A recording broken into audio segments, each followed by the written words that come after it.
তেখেতসকলক মই ধন্যবাদ জনাইছোঁ। আপোনালোকৰ দিহা পৰামৰ্শ মতে যোৱা সমস্যাত মই যথেষ্ট ভাল কাম কৰিবলৈ ৰাইজৰ কাৰণে আচলতে আপোনালোকৰ আশীৰ্বাদ সহযোগিতা পাইছোঁ। আৰু তৃতীয়বাৰৰ কাৰণে মোক ডিগবৈ সমষ্টিটোৰ কাৰণে ভাৰতীয় জনতা পাৰ্টীৰ প্ৰাৰ্থিত্ব আগবঢ়ালে আৰু ৰিপৰ্ট কাৰ্ড চাই যোৱা সমস্যাত জনসাধাৰণে কাম কৰাৰ কাৰণে আৰু সেইকাৰণে মাননীয় মুখ্যমন্ত্ৰী ডক্টৰ হিমন্ত বিশ্ব শৰ্মা ডাঙৰীয়াই মোক প্ৰাৰ্থিত্বটো আগবঢ়াইছে। আমাৰ দিলীপ শইকীয়া ডাঙৰীয়াই প্ৰাৰ্থিত্ব আগবঢ়াইছে, ৰাষ্ট্ৰীয় সভাপতি ডাঙৰীয়াই প্ৰাৰ্থিত্ব আগবঢ়াইছে আৰু কঠোৰ পৰিশ্ৰম কৰিছে মোৰ 3টা মণ্ডল 24টা মৰ্চা 3খন হেৰিয়ত। গতিকে তেখেতসকলক মই ধন্যবাদ জনাইছোঁ। আৰু ডিগবৈ সমষ্টিটোৰ প্ৰত্যেকগৰাকী ভোটাৰলৈ 1,47,000 ভোটাৰলৈ মই ধন্যবাদ জনাম, যিহেতু মোৰ যিখিনি কামৰ খতিয়ান যিখিনি পৰ্যালোচনা তেখেতসকলে কৰিছিলে আৰু সেই ৰিপৰ্ট কাৰ্ডটো মাননীয় মুখ্যমন্ত্ৰী ডাঙৰীয়াই বিভিন্ন চৰ্চত লৈছিলে। গতিকে মই সুখী। মাননীয় মুখ্যমন্ত্ৰী ডাঙৰীয়াই আজি এবছৰ পূৰ্বে কৈছিলে যে ৰিপৰ্ট কাৰ্ড তোমাৰ ভাল হ'ব, তুমি টিকেট পাবা। আৰু মই নিশ্চিতভাৱে আপোনালোকক কৈছিলোঁ যে মোৰ ৰিপৰ্ট কাৰ্ড ভাল হ'ব আৰু ৰিপৰ্ট কাৰ্ডৰ ভিত্তিতে মই টিকেট পাম আৰু পাইছোঁ। দ্বিতীয়বাৰলৈ হ'বলৈ গৈ আছে, পৰিকল্পনা নতুন কি লৈছে? বহুত পৰিকল্পনা। মূল পৰিকল্পনাটো আমাৰ কাঠামোৰ আমাৰ নেতা ডক্টৰ হিমন্ত বিশ্ব শৰ্মা ডাঙৰীয়াই ল'ব, গোটেই পৰিকল্পনা কৰিব।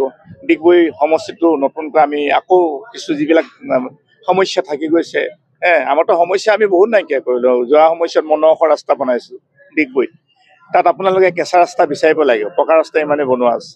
তাত ভাঙা হাইস্কুল, ভাঙা ME স্কুল, ভাঙা কলেজ নাই, ভাঙা দলং এখনো নাই। মই পূৰ্বৰ ডিগবৈৰ কথা কৈছোঁ। আৰু সকলোৰ লগত মোৰ ভাল এটা সম্পৰ্ক পৰিয়ালৰ দৰে। আপোনালোকে নিশ্চয় দেখিছে, বাগানতে হওক, গাঁৱতে হওক, চহৰতে হওক, একেবাৰে ফেমিলিৰ দৰে থাকোঁ। আৰু মই সমষ্টিত মাহত প্ৰায় 28 দিনতে সমষ্টিত থাকোঁ। সেইকাৰণে চাগে ৰাইজে মৰম কৰিলে আৰু আন্তৰিকতাৰে গ্ৰহণ কৰিলে।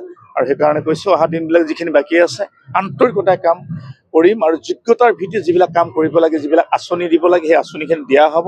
নতুন পৰিকল্পনাটো কৰিবই লাগিব। বিশেষকৈ বুঢ়ীদিহিং মৌজাৰ লগতে ডাঙৰ এটা সমস্যা আছে আমাৰ কৃষকৰ, চাহ খেতিয়কৰ, ক্ষুদ্ৰ চাহ খেতিয়কৰ আছে, যিটো প্ৰাপ্য পাব লাগে, সেইটো MRP সেইটো পোৱা নাই। সেইটো নিশ্চয়খিনি আলোচনা প্ৰথম স্থান দিব লাগিব।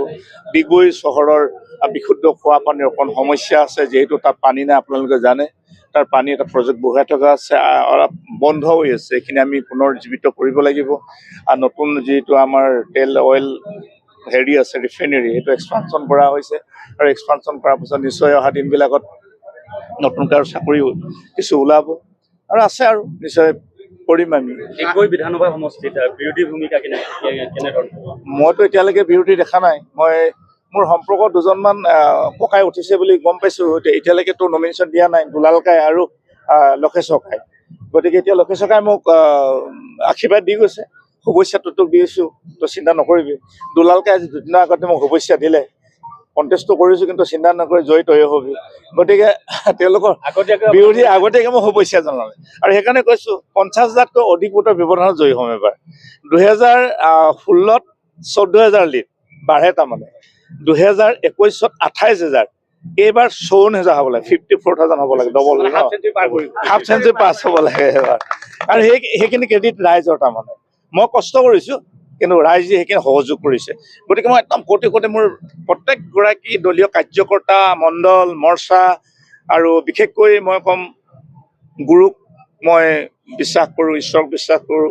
নামঘৰ, মন্দিৰ, গীৰ্জা, গুৰুদ্বাৰ সকলো ফালৰ পৰাই আশীৰ্বাদ দিছে, সকলো সহযোগিতা কৰিছে। যিসকল বিজ্ঞ লোক আছে, মোৰ শিক্ষাগুৰু আছে, বা আমাৰ চিকিৎসক আছে, সকলোৱে ডিগবৈত আপুনি ছাৰ্ভে কৰকচোন, প্ৰত্যেকগৰাকী ব্যক্তিয়ে বিচাৰিছে। আৰু মোৰ ডিগবৈত কোনো বিৰোধ নাই নহয়, গম পাই নাই? মোৰ ডিগবৈত কোনো বিৰোধেই নাই।